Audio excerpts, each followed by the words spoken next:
assign it to you, and you could get notified about that. And we can use things like mentions, which of course don't work if we don't have users.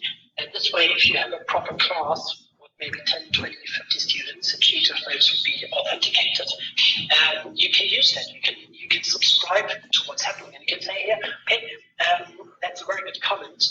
Let's mark that in green. Let's get back there to it. So you can just easily work with these comments with that. So then you can say, okay, it's a result.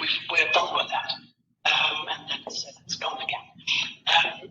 So that's one part of it. And as you might have seen, there's literally endless templates which you can use. You can use flowcharts, user story maps, user story blueprints, mind mapping tools, empathy maps.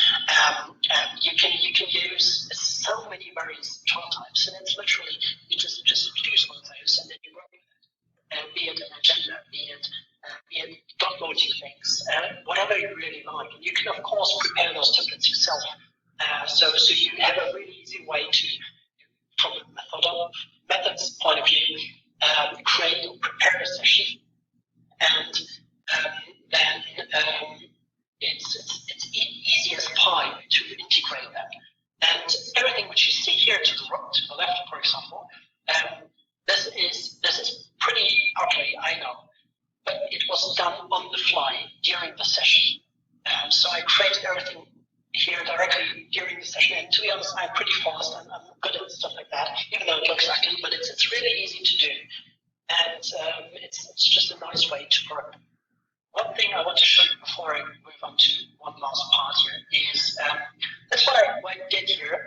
What I did here, and I'm just going to get your attention here, is that like we were doing an advertisement campaign analysis. And those are the various like concepts or criteria which we're using to analyze them. And so they were like the overarching things. And of course, as you can see, you can print sticky notes and all the way you want. You can create them in bulk, so you can create like 20 sticky notes with pre-populated text. What I did then is, let me go back to this here. You can, I had added images to this board, and I then asked my students to choose any campaign, any advertisement that they want, and write based on those criteria above here, write their own simple analysis directly in the board, and I could have a look. I could see how everything gets populated. I could, of course, assist, help it, and it was like. It's just a very simple way, in my feeling, how to collaborate with each other. So one thing which might be interesting is there's something like what they call I think it's a shared note space. So what I did here, I basically added something like the curriculum and some explanations for that. I wrote in here the agenda, what we're going to do in each session, and when I did it, I checked it off. Of course, you can like rename them, and you can also add comments to that if you want to. So it's all pretty interactive and collaborative.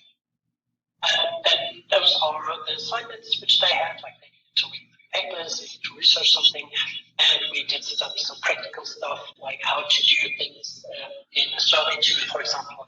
And those were the dates which we had in the class, and I just take any date off which we had completed.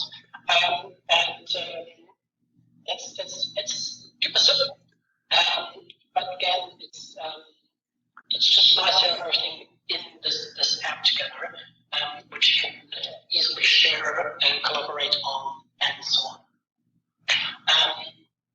And as I said, this is just the bare minimum. You can do screen sharing directly from it with Miro. You can do voting. You do have timers. So if I say, okay, you get 5 minutes to do whatever you want to, we can directly integrate that in here. You do have something like a video chat, so I can also say I don't need another tool. I can directly do chat inside here, so you want to stick my little video in here if you want to. And like there's so many more things which you can do. Just as a full disclosure and disclaimer, I'm in no way affiliated with Miro. I I just happen to use the tool and love it. So I don't get any penny whatsoever buying it. So it's just I just like it. Yeah. So that's Miro in a nutshell. And Stefan, to make it clear too, the students don't require a subscription or anything in this scenario, right? No, and you had mentioned that the guest mode. So you're allowed unlimited number of guests to your board that you send the link to. So your students can interact, but they're anonymous, basically, correct? And absolutely. And they can do this through their handheld device or iPad. Yes, there's a beautiful app. So I'm using the iPad Pro with a pencil to write and draw on it. So sometimes, like if I need to explain correlation, it's really handy to be able to draw something. And for that, I just have the iPad with the Miro app switched as well. And because it's all shown in real time, it's really easy to draw something there, and it's automatically on the board, and everybody's on the board as well. So it's just super easy to work with it. And I'm just trying to figure out where's the change plan. I'm just trying to look at there we go. So I think I'm on the consultant plan, and that plan includes. I think it says somewhere here that you can add there it is unlimited anonymous board editors, and that's the reason why I actually bought Miro. Otherwise, I could have gone with the free version. But the unlimited anonymous board editors is a great thing, which is pretty handy. And of course, you can also include media here. Dragging and dropping media is working immediately, which is kind of nice. And that's it. Any questions for it? Stefan, are you using a video platform as well? So you'll have typically, much like this, you'll have all the videos of the students up, and then you're kind of collaborating on that tool. Is that the combination? I didn't understand what you were. Sorry, are you? Do all your students dial into a video conference as well while you're using that? Yeah. Okay. Yes, exactly. I wouldn't necessarily need to, because Miro can theoretically do that itself. But the university wants us to use either GoToMeeting or Zoom, I just went with GoToMeeting because it's what they officially offer and provide access to. I'm using Zoom myself, and I like both tools. I personally prefer Zoom a little over GoToMeeting, but for me it was easy enough to adapt to GoToMeeting, and that way students have one less tool to care about because it's the tool which other teachers use as well. So I would use GoToMeeting as the main conferencing tool. Jump into Miro whenever I needed it. And in the first 1-2 lectures where I did that, where I wasn't really sure how students would like that tool, because I have made the experience that in many cases students love the tool on the first time you use it. The second time it gets boring. That didn't happen with Miro, which was really interesting to me. So all the other tools, gamification tools, like for example, those gamified quizzes, which are really nice in my personal opinion, they liked it to do once or twice maybe, but afterwards they just bought it and want to use it. And with Miro that didn't happen. So at first I was conservative. I used GoToMeeting as the base video conferencing, my slides there and my video, and I jumped into Miro for some time. But by the third lecture I did with Miro, I did the complete lecture in Miro. I didn't leave Miro, but I still transmitted everything via GoToMeeting. And using Miro was technically optional for the students in the room. I think everybody participated. I think there was not a single student who didn't participate. But I've got small groups, though, so it's probably different if you've got large classes. But still, it's okay. It's not a problem. So what's your sense? as far as student engagement goes, do you think that a tool like this enhances that and it increases the amount of student activity? Absolutely. At least that's my experience. I did try so many other tools, like quiz tools. What's the famous tool which is super gamified for quizzes in classes? What's the name again? It's something with K, I think. Kahoot. Yeah, you're welcome. And that was like, I loved Kahoot, but my students didn't. Like, they loved it one time, maybe the second time, but then not again. So that was, I expected that to happen with Fire as well. But it's different. Like, they're used to me drawing on the whiteboard. They're used to me collaborating with them. In one sense, it's like inviting guests to Miro is similar to inviting a student to the whiteboard to draw from the class, but there's a layer of anonymity, which is nice, and it's like they can just roll around and just have a look at everything and make the personal notes if you want to, but they don't need to. So being flexible, not being forced to do anything, but having the possibility to.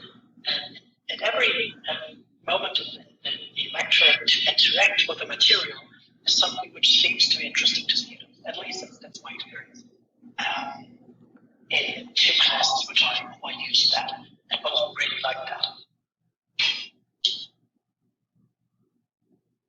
Then so far, so you could probably go on for ages. What you can do with Miro, like you can paste whole web pages in there, and you can create tables of charts directly in there. You can do Google searches. You can icons, and there's even more apps like they've got a marketplace where you can integrate stuff. You can directly integrate project management tools and all sorts of crazy things.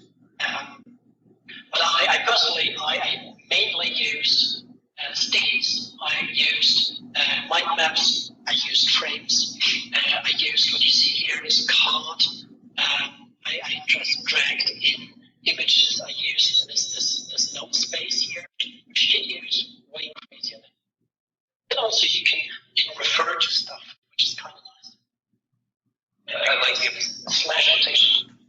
I like the presentation mode as well, where it turns it into more of a traditional type of slide-based presentation, if that's what you want. Yeah, absolutely. And it's just nice that you don't need to leave it in. That's probably one of the great advantages. You just have one tool, which is you can just insert a PDF here, or just have slides directly added in here. And it's just for me as a more modern person. Like I use Google Docs, not Word, if you know what I mean.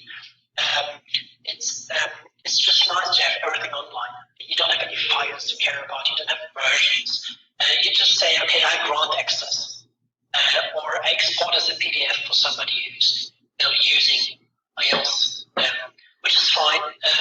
But it's just like I'd rather save this as a PDF than have a PDF start. I'd rather embed it somewhere. Or like use all the modern way how to interact with the tool. But that's me. I'm a tech guy. I'm a bit geeky. So that's not for everybody, of course. But it's just like nice how you can interact with that. And there's a huge community behind Miro. So if you just type in Miro once on YouTube, you'll get flooded with videos about how great Miro is. So it's pretty. It seems to be enjoyed by users. Did I forget anything else which is important? No. Oh, sorry. How do you record your sessions? Excuse me, and then provide them just later or ahead of time? So I do record the sessions upon request.